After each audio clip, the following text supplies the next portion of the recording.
All right, Tuesday, September 5th edition of the Carolina Weather Video. Meteorologist Matthew East along with you. A lot to talk about here. Let's get right into it. There's your numbers from yesterday. It was a pretty warm Labor Day around the region. 95 down in Columbia. 80s, though, across much of North Carolina. There's your Triad area highs. There's the Charlotte viewing area high temperatures yesterday as well. Radar, relatively quiet. Now, you do note that down here in the parts of South Carolina do have some areas of showers developing, and also off to the northwest. These areas of showers and thunderstorms are associated with a cold front that's progressing toward our region. There's the future radar product, and as those showers and thunderstorms continue to develop and work our way, we will wind up with some scattered thunderstorms entering the high country early this afternoon, and also over in eastern parts of the Carolinas could be a few afternoon scattered storms.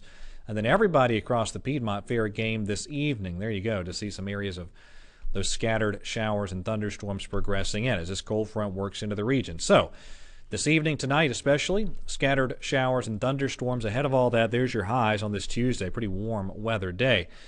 Tomorrow, the front slowly progresses through the region. So areas roughly, say, between I-85 and I-95 tomorrow. Clouds linger, some shower chances linger, and temperatures will be much cooler.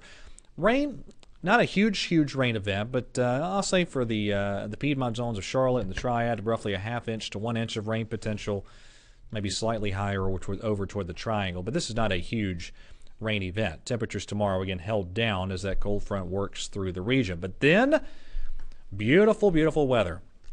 Thursday, sunshine, highs that look like that. And we're going to keep those very comfortable temperatures with cool nights in place right on through the upcoming weekend. But let's talk about the tropics. Of course, we're focused on Irma here. And Irma is a very powerful hurricane. As I cut the video early this morning, a very strong Category 4 hurricane. Very well defined eye. This is just that typical buzzsaw type of look to a powerful hurricane. 150 mile per hour sustained winds. That's not much shy of Category 5 intensity. Irma will track very near the northeastern Caribbean tonight into tomorrow morning. From there, the west-northwest track continues probably just north of the coast of Hispaniola. Unfortunately, it looks like this could track right into the Turks and Caicos and the Bahamas, at least the southern Bahamas.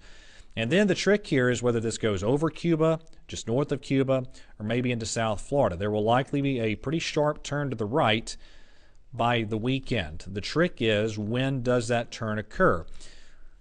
Could wind up at the track anywhere from the eastern Gulf of Mexico to right up Florida to maybe off of the Florida coast up toward the mid-Atlantic coast or the Carolina coast. So still a lot of possibilities there when that turn occurs. There's your hurricane warnings up for including Puerto Rico and a good chunk of the northeastern Caribbean islands. So there's the European model.